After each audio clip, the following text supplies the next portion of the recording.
우리 살면서 끊임없이 뭔가를 피하려고만 할 때가 참 많잖아요. 그런데요, 진짜 변화는 그 도망을 멈추고 내 과거와 정면으로 씨름할 때 시작된다고 합니다. 오늘 바로 그 씨름과 걸음에 대한 아주 강력한 이야기 하나를 함께 나눠보려고 합니다. 혹시 영화 굿윌 헌팅 보셨나요? 주인공 윌은 정말 완전 천재잖아요. 근데 이상하게도 인생에 좀 잘 풀릴만 하면 자기가 다 망쳐버려요. 특히 사랑하는 사람이 다가오면 더 심하게 상처를 주고 먼저 도망가 버리죠. 이 책에서 딱 짚어주는 게 뭐냐면 이게 능력 문제가 아니었다는 거예요. 보이지 않는 과거의 상처가 현재의 그를 뒤에서 조종하고 있었던 거죠. 근데 이게 뭐 영화 주인공 얘기만이 아니라는 거죠. 바로 우리 얘기일 수 있다는 거예요. 우리도 해결되지 않은 과거 때문에 마치 쳇바퀴 돌듯이 똑같은 실수를 반복하고 있진 않나요? 과거가 바로 내 현재를 조종하는 보이지 않는 손이 되어버리는 겁니다. 자, 그럼 첫 번째 이야기로 들어가 보죠. 과거라는 게 어떻게 우리를 계속 같은 자리에서 맴돌게 만드는가, 그 끝없는 회피의 순환에 대한 이야기입니다. 우리도 자주 그러잖아요. 아, 그거 다 지난 일이야. 괜찮아. 나 이제 그 사람 다 용서했어. 라고 말이죠. 근데 정말 그럴까요? 왜 비슷한 상황만 되면 여전히 가슴이 철렁하고 왜 똑같은 패턴으로 무너지는 걸까요? 이 책에서는 분명히 말해요. 입으로 괜찮다 하고 말하는 거랑 내 마음이 진짜로 괜찮은 건 이거 완전 다른 문제라는 거죠. 자, 이제 무대를 좀 옮겨서 아주 오래된 이야기 속으로 한번 들어가 볼게요. 야곱이라는 한 인물이 더 이상 피할 수 없는 인생의 전환점을 마주하는 바로 그 순간으로요. 야곱이라는 사람이 얍복 강가에 멈춰 섭니다. 근데 참 흥미로운 게 이 얍복이라는 이름이 글쎄 씨름하다라는 단어에서 왔대요. 정말 신기하죠? 장소 이름부터가 이미 여기서 한판 붙어야 한다고 말해주는 것 같아요. 야곱은 가족, 재산, 자기가 가진 모든 걸 강 저편으로 보내버리고 그곳에 완전히 혼자 남습니다. 이제는 숨을 곳도 기댈 사람도 아무도 없는 거예요.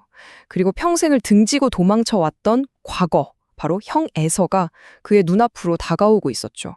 생각해보세요. 늘 우리를 바쁘게 만들던 일, 사람들, 시끄러운 소음들, 이런 게 싹 사라지고 정말 혼자 딱 남게 되면 어떻게 될까요? 우리가 애써 외면하고 덮어뒀던 것들이 조용히 고개를 들기 시작하죠.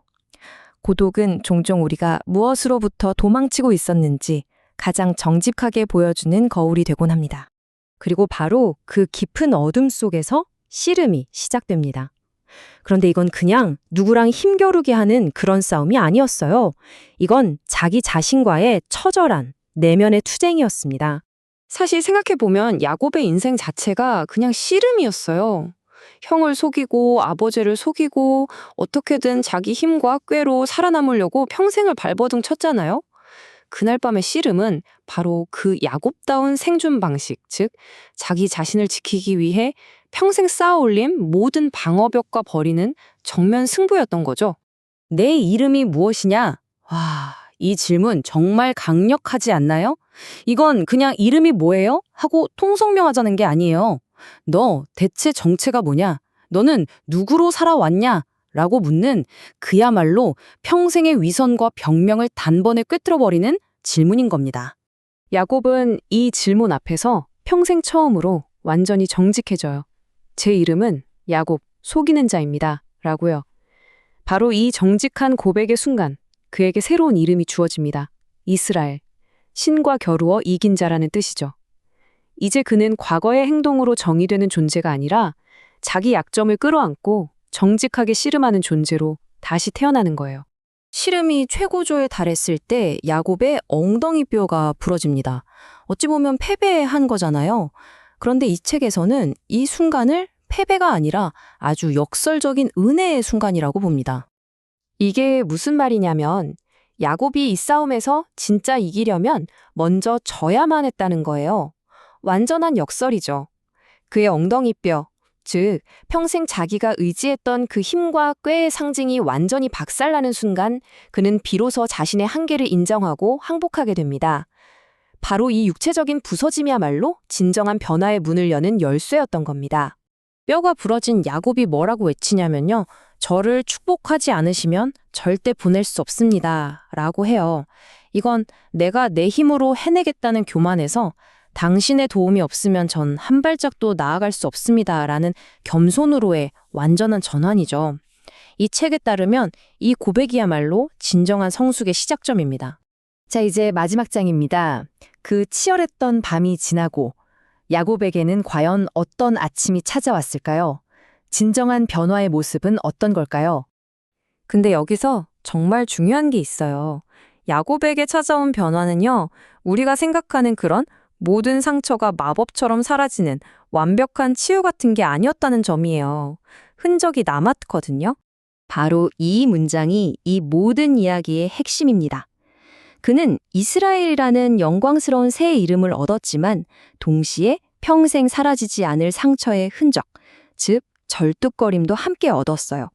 그리고 이 절뚝거림이야말로 그가 진짜 변했다는 가장 확실한 증거였던 셈입니다. 그러니까 이 절뚝거림이 우리한테 뭘 말해주냐면요. 진짜 변화라는 건 상처가 아예 없어지는 게 아니라는 거예요. 오히려 그 상처가 더는 나를 휘두르지 못하게 되는 상태. 그게 진짜 변화라는 거죠. 완벽한 사람이 되는 게 아니라 내 연약함을 인정하는 정직한 사람이 되는 것. 더 빨리 도망치는 법을 배우는 게 아니라 드디어 그 도망을 멈추고 바로 서는 것. 이것이 이 책이 말하는 진짜 성숙입니다. 그래서 야곱은 이제 어떻게 했을까요? 네, 더 이상 도망치지 않아요. 그는 절뚝거리면서도 피하지 않고 똑바로 강을 건너 평생 피해왔던 과거, 즉 형 에서를 향해 걸어갑니다. 인생의 방향이 완전히 180도 바뀐 거죠. 야곱의 이야기는 결국 우리에게 이런 질문을 던지는 것 같아요. 어쩌면 우리에게 정말 필요한 것은 상처 없는 완벽한 삶이 아니라 나의 상처와 나의 절뚝거림을 인정하고 그럼에도 불구하고 빛을 향해 한 걸음씩 나아가는 그 용기가 아닐까요? 여러분은 지금 어디를 향해 걷고 계신가요?